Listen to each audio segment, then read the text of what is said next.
बोल प्रेम से ओम श्री सद्गुरु महेश मोहि परमहंस महाराज जी की जय। गुरुदेव का प्रवचन ज्ञान योग व्यवस्थित स्वामी आत्मानंद जी महाराज के वचनों में।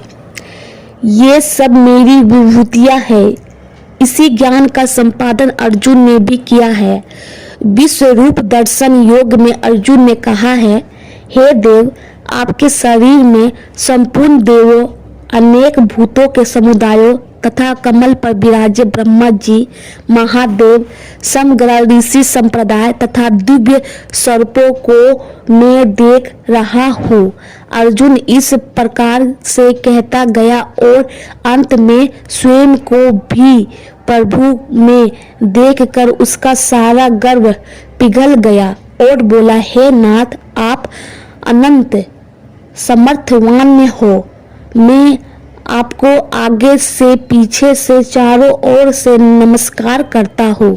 प्रभु मुझे क्षमा करो, मैंने भूल से अज्ञानतावश आपको सखा कहा। हे कृष्ण, ये यादव मैंने आपको ऐसा कहा, परंतु यह मेरे प्रमाद अथवा प्रेम के कारण हुआ। आप इस चराचर सृष्टि के पिता हो इत्यादि। यह जो स्थिति और समझ है, यही ज्ञान योग व्यवस्थित है। इसके बाद कोई भ्रांति नहीं रह जाती। जब तक यह शरीर है तब तक इंद्रियां है और मन भी है, और जब तक मन है तब तक देह का अहंकार भी है। जब यह अहंकार समाप्त हो जाएगा तब यह देह भी नहीं रहेगी। एक छोटे बच्चे को गोद में उठा लेते हैं, कंधे पर बिठाते हैं, प्यार करते हैं। कोई हमें क्यों नहीं उठाता? आप कहेंगे कि महाराज, बच्चे का वजन कम है, आप तो भारी है ना। ऐसा नहीं है महाराज, भले ही 110 किलो के हो, पर एक दिन तुम सब मिलकर उन्हें उठाओगे। अरे तुम ही लोग उठाओगे, चिंता मत करो। सभी को एक दिन 4 लोग उठाएंगे, पर कब? तब जब अंदर का अहंकार चला जाएगा। वह बालक शारीरिक वजन में हल्का नहीं है, वरन उसमें अहंकार का वजन नहीं है। बालक सरल है, हम सरल नहीं हैं। गांव के एक बालक ने कहा, दाएं घूम, तो उसने कहा, अंग्रेजी में कहो ना। उसका बाप कलेक्टर के दफ्तर में चपरासी और पुत्र का नाम प्रकाशी। देखो कैसी दुर्दशा हुई। अंग्रेजी मध्यम स्कूल में पढ़ने गया, इसलिए मातृभाषा भी भूल गया। यह ज्ञान व्यवस्थित की कठिनाई है। तुम अमेरिका जाकर रहो तो इसमें कोई हर्ज नहीं है। पिज़्ज़ा और कोको कोला का आनंद लो, इसमें भी कोई हर्ज नहीं है। पर खमन और फाफड़ा यानी गुजराती व्यंजन भूल जाओ, तब नहीं चलेगा। ज्ञान योग व्यवस्थित अर्थात संपूर्ण जागृत। गुरुदेव श्री शिवानंद जी महाराज कहते हैं, जिस हाल में, जिस देश में, जिस वेश में, जिस योग में, जिस भोग में, जिस राग में, जिस नाम में, जिस ध्यान में, जिस काम में रहो, राधा रमन कहते रहो। मीराबाई कहती है, साखर यानी शक्कर चीनी, शिरडी का स्वाद छोड़कर कड़वा नीम मत पियो। राधा कृष्ण के अलावा कुछ और मत बोलो। कबीर दास जी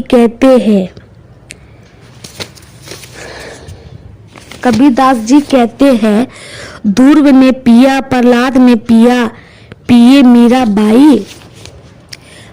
दास कबीरा भर भर पिया और पीवन की आस। ऐसी स्थिति हो जाए तब ज्ञान योग व्यवस्थित कहते हैं। उपनिषद शरीर की परिकल्पना एक वृक्ष के रूप में करते हैं।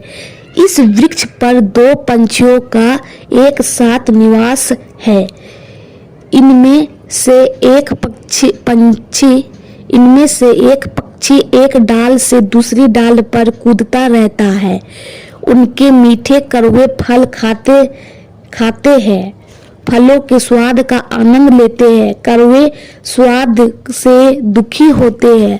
दूसरा पक्षी शांत भाव से स्थिर बैठे रहकर पहले पक्षी के दुख सुख तथा अपने चारों ओर के संसार का केवल मुख निरीक्षण करता है। उसे ना कोई दुख है, ना कोई सुख है, ना हर्ष है, ना शोक है, ना कोई बंधन नहीं है। यह दूसरा पक्षी हमारे अपने अंदर स्थित ईश्वर तत्व है। पहला पक्षी जो सुख दुख का अनुभव करता है वह जीव तत्व है। यही श्लोक मुंडन उपनिषद इतना में 3:1 में भी आता है। यह जीव कड़वे फल खाकर दुखी होता है, तब फिर खाता ही क्यों है? इसी विषय का स्पष्टीकरण उपनिषद में करते हैं, जिसमें जीव तथा ईश्वर का निवास हृदय गुहा में बताया है। आचार्य कहते हैं कि जीव को अपने हित में दो में से एक मार्ग चुनना होगा। एक श्रेय मार्ग है, दूसरा प्रेम मार्ग है। श्रेय मार्ग अर्थात कल्याण का मार्ग, प्रेम मार्ग अर्थात आनंद उपभोग का मार्ग। इसी संदर्भ में यह भी कहा गया है कि इंद्रियों के तमाम विषय बाहर स्थित है, इसलिए मन भी बहिर्मुखी है। इंद्रियों की रचना विषयों का ज्ञान कराने के लिए हुई। शब्द, स्पर्श, रूप, रस, गंध इन सभी तमाम तन मात्राओं के साथ जुड़ी हुई कर्मेंद्रियों तथा ज्ञानेंद्रियों के कार्यकलाप बाह्य जगत में ही है। इन ब्रह्मचारी इंद्रियों के साथ सौ अंतकरण में प्रवेश कसी चधिर कोई धीर पुरुष ही कर सकता है। अब जो पुरुष ऐसा कर सकता है उसे प्रेम मार्ग को छोड़कर श्रेय मार्ग पर अग्रसर होना चाहिए। इस विषय वस्तु को हम अपने तरीके से समझ सकते हैं। तपन भाई प्रति गुरुवार केवल एक समय ही भोजन करते हैं। सुबह दूध केला लेने के बाद शाम को जल्दी खाना खा लेते हैं। आज शाम खाना खाकर किसी काम से बाहर निकले तो पड़ोसी जीवित काका ने उन्हें देखकर आवाज लगाई, अपने तपन भाई आओ आज उमंग की सगाई की है, मुंह मीठा करते जाओ।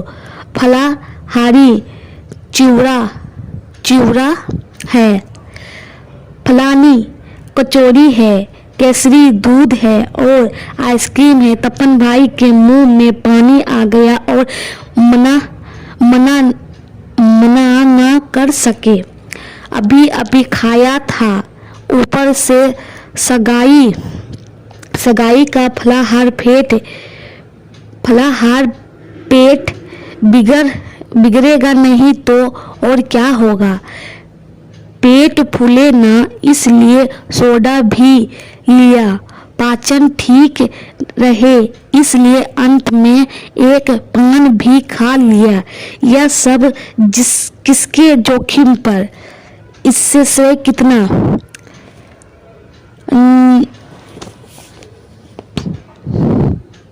नचिकेता उपनिषद का कपोट उपनिषद का नायक है। यम धर्म का कपोष्ठ कठोर उपनिषद में के आचार्य है। यम नचिकेता को 3 वरदान देता है। नचिकेता ने यम से पूछा, मृत्यु के बाद आत्मा का क्या होता है। यह ज्ञान योग व्यवस्थित का उत्कृष्ट उदाहरण है। यम ने उत्तर दिया, भाई स्वर्ग की अप्सरा, रथ, हाथी, घोड़े तथा कामा दुर्भागा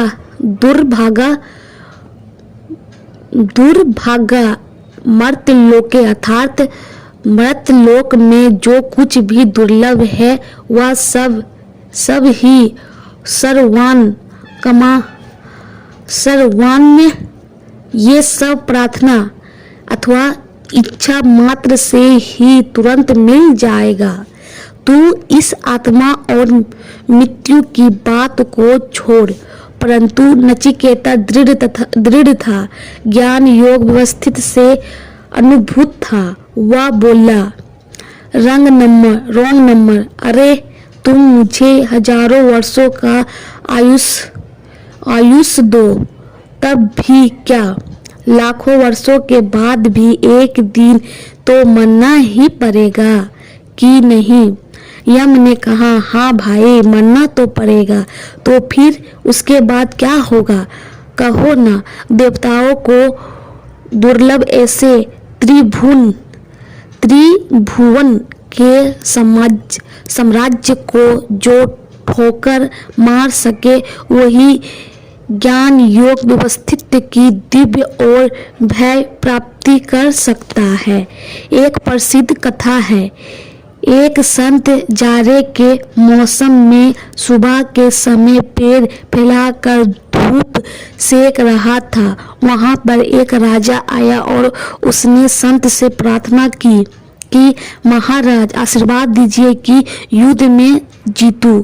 संत ने पूछा, जीत कर क्या करेगा। राजा ने कहा, आराम से पैर फैलाकर बैठोगा। संत ने कहा, देख जैसे मैं बैठा हूँ पैर फैलाकर आ मेरे पास आकर बैठ जा। इस तरह बिना युद्ध के ही समस्या का समाधान हो जाएगा। गीता में कहा गया है, काम, क्रोध और लोभ ये 3 नरक के द्वार है तथा ज्ञान योग व्यवस्थित और हमारे बीच का पर्दा भी यही है। हमारे शिवानंद आश्रम में दिवंगत आचार्य ब्रह्मलीन स्वामी कृष्णानंद जी महाराज कहते हैं, बी ट्रू टू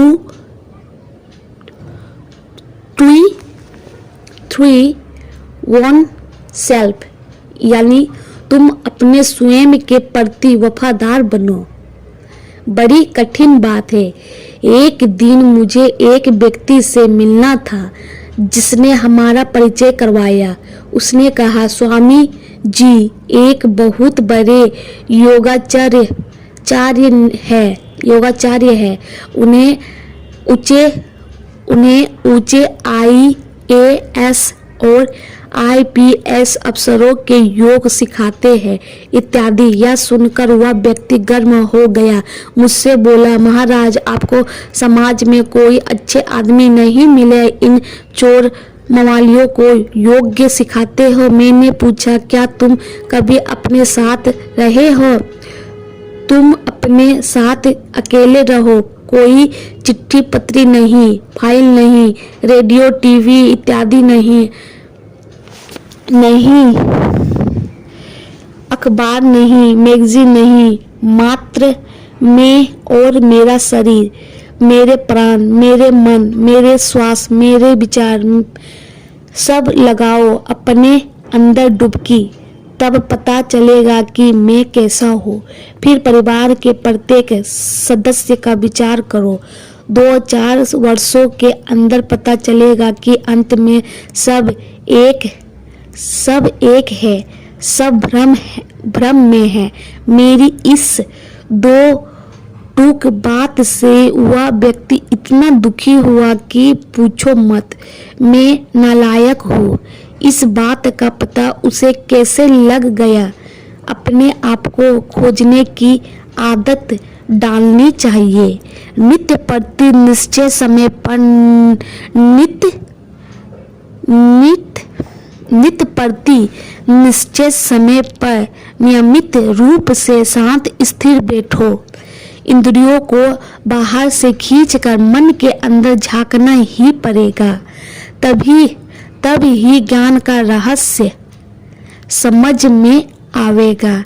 कहते हैं कि जनक विदेही को सपना आया। सपने में वह युद्ध में हार गया। विजय राजा ने जनक को निवस्त्र करके धक्का मार के बाहर निकाल दिया। साथ ही फरमान भी निकाल दिया कि जो कोई राजा जनक को शरण देगा उसे मृत्युदंड दिया जाएगा। जो प्रजा कभी राजा जनक के दर्शन के लिए ललाटित रहती थी, उसी प्रजा ने राजा जनक के मुंह पर दरवाजे बंद कर लिए। अब तो बस ऊपर आकाश और नीचे धरती का सहारा था। भयंकर गर्मी में बैसाख की दोपहर में नंगे पैर और नंगे सिर भूखे प्यासे राजा जनक 5 दिन तक अपने पुराने राज्य की सीमा के बाहर रहे। सीमा के उस पार दूसरे राज्य का अन्न क्षेत्र था। सदावर्त में खिचड़ी मिलती थी। राजा जनक भी लाइन में लग गए, पर हाय रे दुर्भाग्य, उनका नंबर आने से पहले ही खिचड़ी समाप्त हो गए। जनक ने जब बहुत खुशामद मिन्नत की, तब पतीले की जली बची खुरचन एक सकोरे में मिली। एक हाथ में इस खुरचन का सकोरा और दूसरे हाथ में पानी का कुल्हड़ पकड़े वह 2 कदम ही चले थे कि आकाश से एक चील ने झपटा मारा और सकोरा कुल्हड़ धूल में गिर गए। राजा जनक की चीख निकल गई। घटना तो स्वप्न में घटी हुई थी, परंतु चीख सच्ची थी। चीख से नींद खुल गई और वे उठ कर बैठ गए। रानी सुनयना भी घबरा उठी। महाराज पसीने से तरबतर थे, सांस फूल गई थी, दृष्टि भ्रमित हो गई थी। महारानी ने पूछा कि क्या हुआ। राजा की स्थिति उत्तर देने लायक भी नहीं थी। तुरंत ही आत्मन्य महामंत्री राजवैद्य सब के सब इकट्ठे हो गए। कुछ देर बाद बड़ी कठिनाई पूर्वक राजा बोले, यह सत्य है या वह सत्य था। जब राजा जनक का यह वाक्य किसी को समझ में नहीं आया तो अष्टावक्र मुनि को बुलवाया गया। मुनि ने राजा से कहा, थोड़ी देर पहले तुम भूखे थे, अब भूखे हो। थोड़ी देर पहले तुम वस्त्रहीन थे, अब यह स्थिति है। वहाँ रानी नहीं थी, न राजप्रसाद थे, पर तुम थे। मैं हूँ, इसका भान था। अब भूख नहीं है, अन्न क्षेत्र नहीं है, राजमहल है, राजरानियां हैं, राज श्रृंगार है, अलकृत आभूषण है, तथा तुम भी हो। मैं हूँ, अहम अस्मि। स्वप्न तथा जागृत दोनों स्थितियों में जो इस अहम को संभाल कर रखता है वही सत्य है, वह तुम्हारी आत्मा है। वही है जिसके कारण अहम अस्मि के अस्मि से अहम ब्रह्मस्मि तथा तत्वम अस्मि का उद्घोष हुआ। मैं जो हूँ वह तू ब्रह्म ही है, अर्थात मैं और तू दो नहीं है, एकमात्र पर ज्ञान ब्रह्म ही सत्य है। शेष सब मिथ्या है। इसलिए जनक सत्य यह भी है, सत्य वह भी था, यह भी मिथ्या है, वह भी मिथ्या था।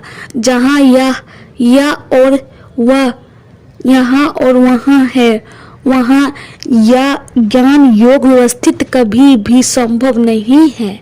अरे नारायण प्रेम गली अति सकरी ता में दो ना समझाए। जहाँ राम तह काम नहीं, जहाँ काम तह राम नहीं, यह एक गूढ़ गंभीर सत्य है तथा यही ज्ञान योग की सर्वोच्च स्थिति है। एक दिन गुरुदेव श्री स्वामी शिवानंद जी महाराज नित्य प्रति की भांति अपनी कुटिया से बाहर निकले। सामने एक मदारी थे। मदारी ने आगे आकर प्रणाम किया।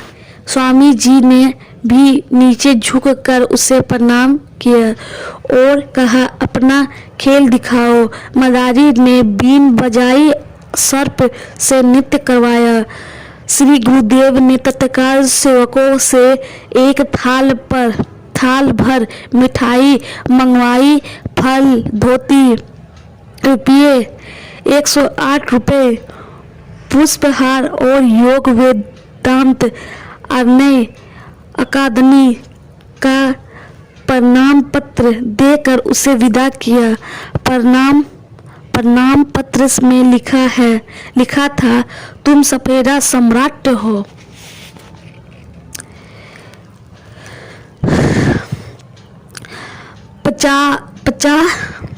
50 वर्षों पहले कैलेंडर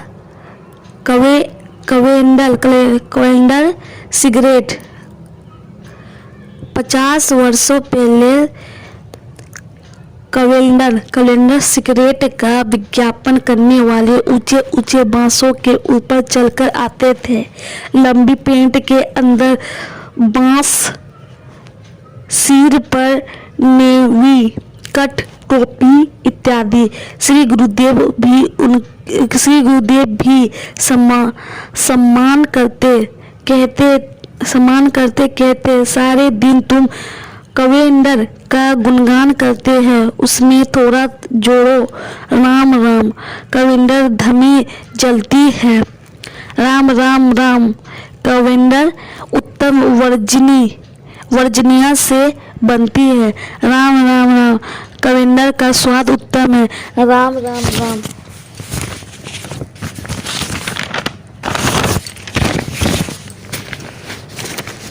अर्थात एक पंथ दो काज। उत्तरकाशी में भूकंप आया। भूकंप प्राप्त 2:55 पर आया। गुरुदेव श्री चिदानंद महाराज जी 5 बजे मेरी कुटी पर आए। बोले, अध्यात्म कैसे हो? भूकंप सहायता कार्य में जाओगे ना? और हम 4 संत लगभग 8 बजे उत्तरकाशी पहुंच गए। वहां से आगे गुहाना, हीना, नतेला, झामक आदि गांव में जाकर वीडियो फिल्म उतारी और 2 संतों को देखकर उन्हें वापस भेज दिए। उनसे कहा कि श्री गुरुदेव से कहना कि भगवान इस रूप से हमारी सेवा मांग रहे हैं। साथ में सामान की लंबी लिस्ट भेजी, जिसमें रसोई की तमाम सामग्री, बर्तन, कपड़े, मिट्टी का तेल, माचिस, मोमबत्ती, लालटेन, तंबू की तिरपाल, सामान रखने के लिए संदूक इत्यादि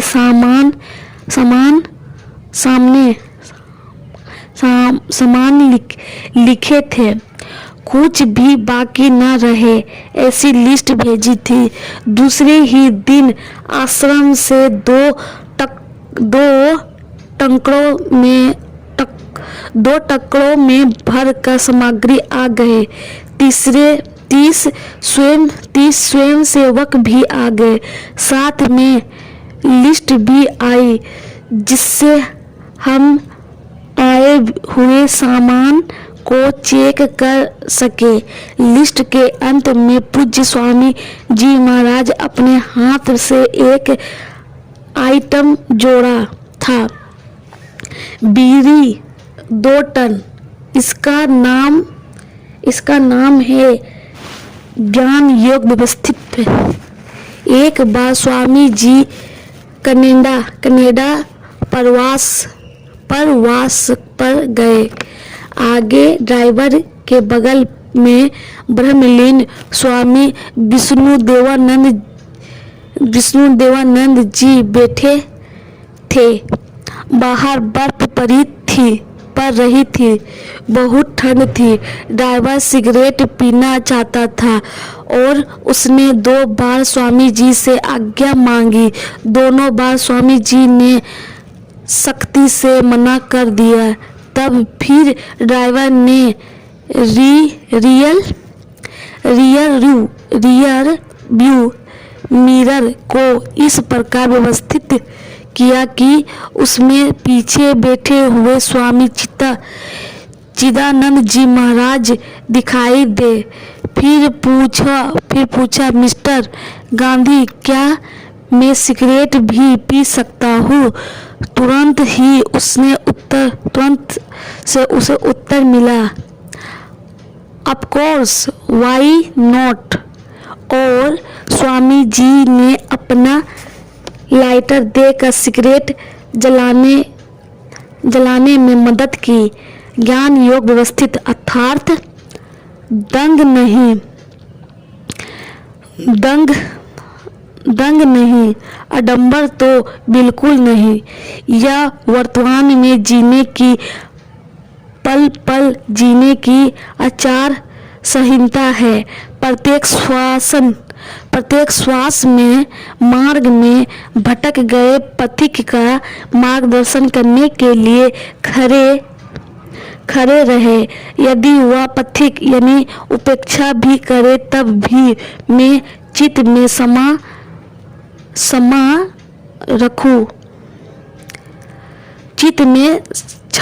रखूं, तब ही इसकी सार्थकता है।